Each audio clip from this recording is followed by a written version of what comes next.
So far, Iran has launched strikes across 9 countries in the region. More than 2,000 projectiles have been fired at Gulf states. Most of these attacks have been intercepted, but at least 19 people have been killed across the Gulf states. United Arab Emirates largely bearing the brunt of these attacks. Earlier this week, it reported over 270 missiles and 1,500 drones have been launched at the country since the start of the war. So the U.S. and Israel started this war, and yet the Gulf states are bearing the brunt of Iran's retaliation. For more, we can speak to Joe Macaron, a non-resident associate researcher at the Arab World Institute here in Paris. Hello to you, Joe. Thank you for coming in. Iran is hoping that by hitting these Gulf states, it will drive them away from Washington. Meanwhile, the U.S. and Israel want them to join the war effort. So which scenario do you think is more likely, that they'll be pulled away from Washington and Israel, or that they will join the war? I don't think they have an option at this stage. I mean, they are now entangled in a war that they didn't pursue directly. We see different kind of missiles. You see more striking on the UAE, for example, because of its position, less on other stuff. They are trying to basically lower the strikes on Saudi Arabia. They can't basically go into war without the U.S. coverage. So far, the U.S. has been distant in that sense, and this is going to impact the long-term U.S. Gulf relation moving forward. They believe they didn't help them with the Houthis, and now they started the war, and they felt they would not have support enough. And if they enter war, they're going to have a higher cost from the Iranians. They are small countries. The ballistic missiles can basically overwhelm their systems.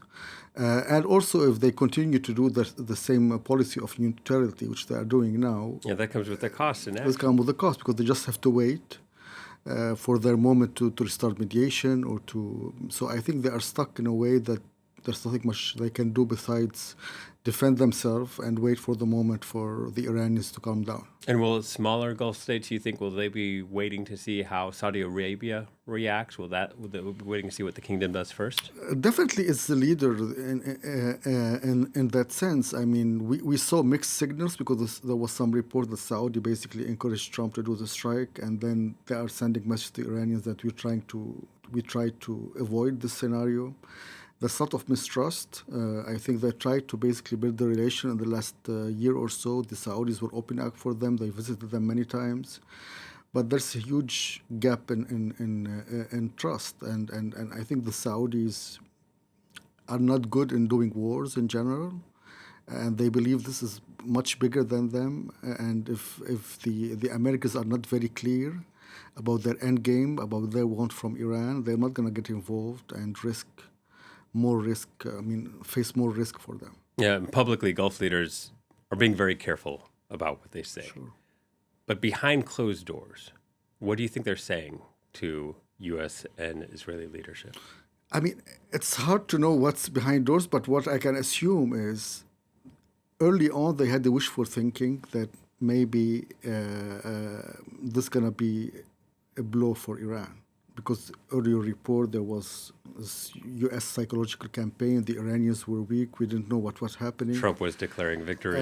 And there was some wishful thinking that maybe it's good. But I think on the other side, they also fear that a big Israeli win, it means the region going to go into the Israeli era.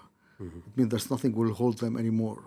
So I think they are in this conflict. In one side, they understand that a weakened Iran is better for their interests, for their business, for how they project their influence.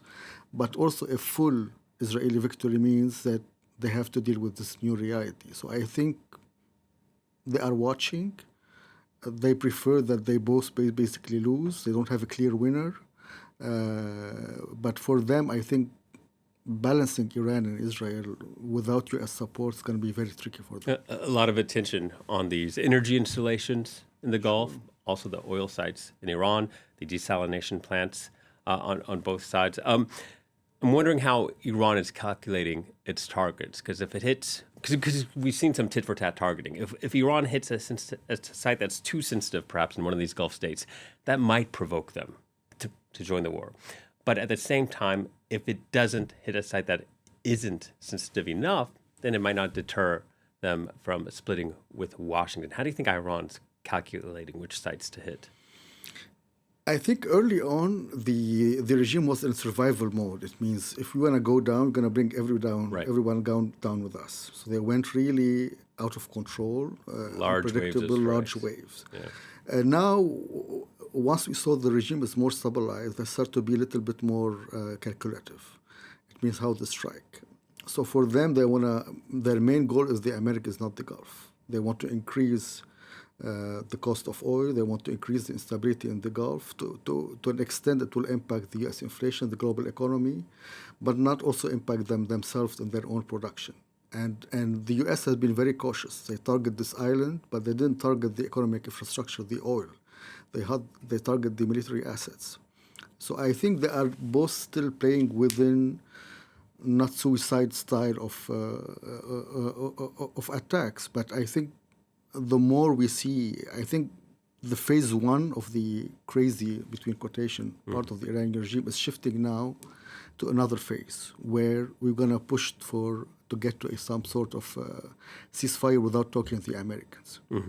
So now I think this phase is now ongoing, but we saw that there was targeting of water, and then the Iranians basically denied it, and the UAE denied it, and then it didn't go out of control. So I don't think the Iranians will go that far in targeting Saudi or infrastructure or other, so far at least. I think they'll continue to target American assets. And when we say the Iranians, who are we talking about? Because 8 days ago, I think it was just 8 days ago, we heard the Iranian president apologizing for these attacks on Gulf states. Those attacks continued. We hear the Revolutionary Guard is being responsible for these attacks. We know other officials hold a lot of influence in Iran. We know there's a new supreme leader. We haven't seen him. We haven't heard from him. A statement was read from it. What does it say about Iranian leadership and strategy? You had a leader for 36 years who was governing the country and basically balancing between reformist and more radical, and between those who want to negotiate with the U.S. and those who refuse. Now we don't have this. We don't have the caliber in the system. So it was not clear who's taking the decision in Tehran. Obviously, the Revolutionary Guard is now leading the battle. We had some sort of role for Larijani at some point. Now he is more silent once the new Khamenei is in power. But now we're starting to see some messages from Tehran that are more rational. We heard Kharazi yesterday, was one of the institutional people, and he said, okay, we are ready for a ceasefire if a third party did the mediation, but without talking to the Americans directly. So they're starting to sending signals now. And this is a signal that the regime is more in control now. But I think the new leader going to continue the war for a few weeks to justify his leadership, give legitimacy for himself, to have more control. And this is why they think that he was injured, or to create this image. He wants to consolidate his power, because there's not a big consensus around him, not even in the religious leaders. Not even in many names. So I think he needs this war now to shift to a new power transition. So a lot of the internal dynamics in the Iranian regime will dictate what will happen moving forward. What about what we're seeing out of Washington, Donald Trump urging countries, including China, France, the UK, to send their own warships to try to help secure the Strait of Hormuz, to allow for the safe passage of oil shipments, if they were to heed that call? As of now, I think China's the only one that said they wouldn't. They're repeating their call for a cessation of hostilities, but others are saying they're considering it, or they're following it. If that was to happen, would that be an escalation? Well, this is a sign that the U.S. is giving up on its role of securing world navigation in a very secure area. The Iranians are saying we're fine with the Chinese going in, we're just fine with the Americans and the Israeli. So Trump is very pragmatic. He said, I'm not going to do a war. If the Chinese can do this, let them do it and deal with the Iranians. Because he wants the war to last more. Because the Iranians are not ready. So, and if you read between the lines, does that mean that the U.S. assets that are already there are running out of weapons? No. Or low? I mean, the Americans are managing this as a traditional war. That we have the major weapons. The Iranians are turning into a gangster style. They are not anymore. So even if you destroy all their maritime force, they're going to still try to to sabotage. So Trump is not thinking about anymore about changing the regime. He's just saying keep the oil flowing there, so we can last longer in this war without having impact on the economy, a global economy. The Iranians are saying, no, we're going to increase this cost and we're going to have control. This way you have to change your calculation or your calculus on the war. And this is where we're stuck. We're not talking about the regime change now. We're talking about who controls the Strait of Hormuz. And this is where Iranians are changing the narrative somehow. And Iran or Trump is shifting his benchmark. The way he started the war, now we don't know what's his end game. We don't know what he wants. And this is shifting, and both sides, they are shifting their narrative. But I think, yes, Trump wants to keep it open, even if the Chinese did so, to avoid confrontation that allows him to continue pressure on the Iranian regime. Yeah, and we have to remind our viewers that there are midterm elections in November in the United States. There's a lot of political pressure and a lot of public opposition to this war in Iran among American voters. So if he's changing his benchmark or moving the goalposts back, to use an American analogy, what do you think it is now? Because at the start, we heard from various officials saying it was regime change and then denying that. Now the economic concerns are creeping up. So what do you think Washington would settle for? You're right. The election is coming. It's coming soon, but there's not enough a big domestic pressure on him to shift now. Mm-hmm. We saw the soldiers dying. We saw some signals, but we didn't see a big movement yet. It might come in the next few weeks. He's trying to avoid this.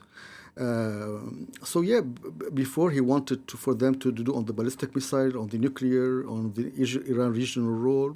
Now he's not talking about conditions. He was talking about full surrender.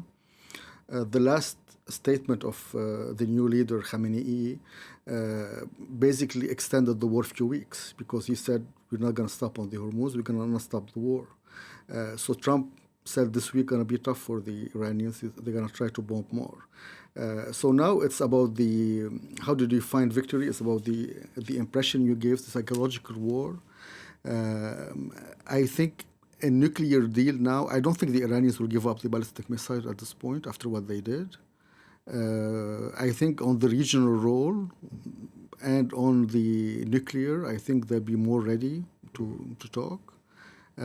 But again, it all depends on the new leader is not Khamenei. He's much more radical. If he compromises now, it will be perceived as surrender. They are not ready to talk to the Americans, so they might to have creative solution to talk through IAEA or third party because it's difficult to imagine direct negotiation after the killing of Khamenei. All right, Joe. Thank you very much. Joe Macaron, geopolitical analyst. Thank you. Thank you.